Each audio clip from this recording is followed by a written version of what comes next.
I am Muhammad Naseem, ex-professor, Department of Ancient Indian History, Culture and Archaeology, Banaras Hindu University.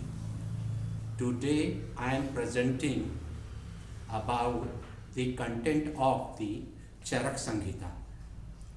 The development of Ayurveda as a comprehensive and rational system came in the succeeding periods.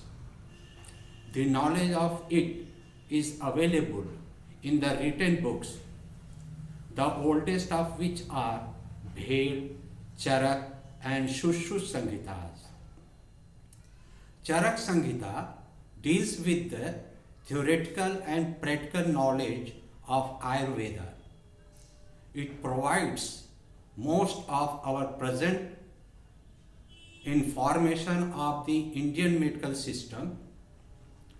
The present text Charak Samhita is revision of the original with additions and alterations. It is written on the basis of Agnivesh Samhita. Agnivesh was a disciple of Atre. The actual date of the Charak Samhita is uncertain.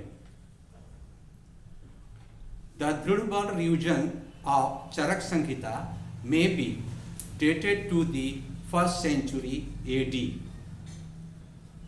Charak Samhita consists of different branches of Ayurveda.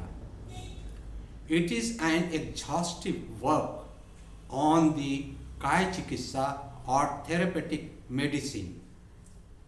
It also contains other branches.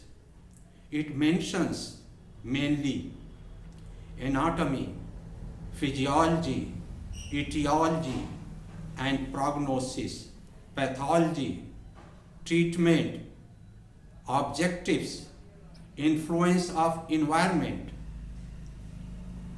medicines, appliances, sequence of medication and procedure. It has 8 asthanas or sections and 150 chapters. Charak Samhita mentions more than 600 drugs of animal, plant and mineral origin. The aim of Ayurveda is not only curing the disease and maintenance of health. It harmonizes secular and spiritual conduct through a realization of the true relationship among body, mind, soul and eternal universe. It deals with creation of life, biological process of sensory and intellectual perceptions, genetics and eugenics, rules and physiological and pathological effects of heredity, digestions, metabolism, circulation of body, fluids and bodily eliminations. Charak Samhita describes 3 omnipresent humors for the origin and treatment of the diseases.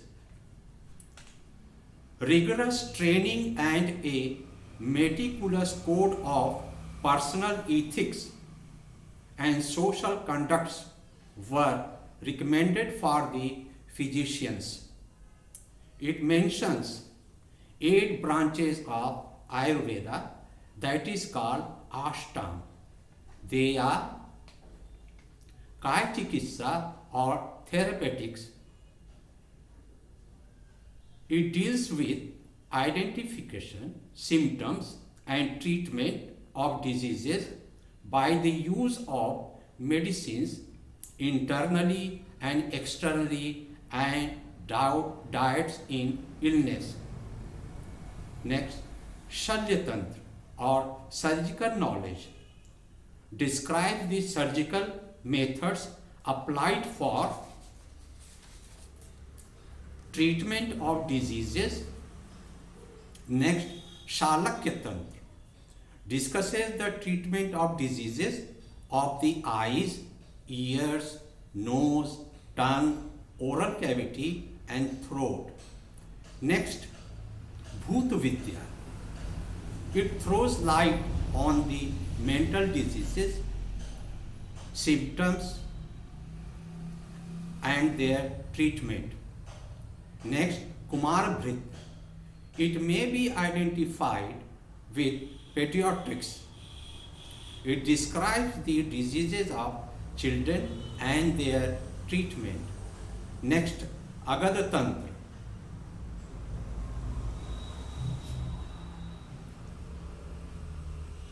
May be called toxicology.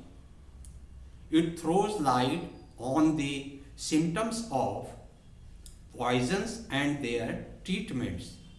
Next, Rasayana discusses the knowledge of tonics to cure the mental and physical weaknesses. And last, Vajikaran. It deals with the diseases and cure of procreating ability. Vayu, Pitta, Kapha are called three dhatu or three dosh or three humors. They are present in all living creatures. Individual shortcomings and diseases can be referred to their imbalance. Their temporary imbalance, paucity, excess or disturbance are responsible for the diseases. By restoring required equilibrium in three dosh or by pacification or the expulsion of the offending doshas, diseases can be cured by taking medicine, surgery, substances having required power of restoration according to the degree of humoral imbalance. Diseases are minor, major, or incurable. Food gives body heat, which also nourishes and maintains the organism through its metabolic transformation.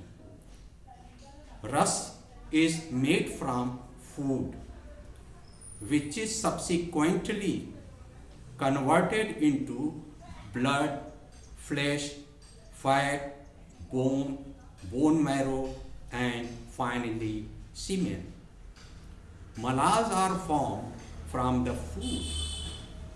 They are urine, stool, sweat, the excretion from the eyes, ears, nose, mouth, and hair follicle. A qualified person should be Ayurvedic practitioner. He should have qualities of self-control, courage, compassion, good characters, intelligence, good memory, acuteness of perception, purity of mind and body, knowledge of the theoretical and practical of Ayurveda. Charak Samhita mentions the causes of origin of diseases. They are humoral origin generated inside the body, next communicated from outside, and third mental diseases. Etiology, symptoms and prognosis decides the diagnosis. Age of patient, racial status, heredity, residence, occupation, physical feature, vitality, habits, diets, etc. are to be taken into consideration during diagnosis. The physician should apply his knowledge in the treatment. The practitioner should know that some symptoms of the diseases are secondary effects of other diseases. They may occur with the original disease and create confusion in the treatment.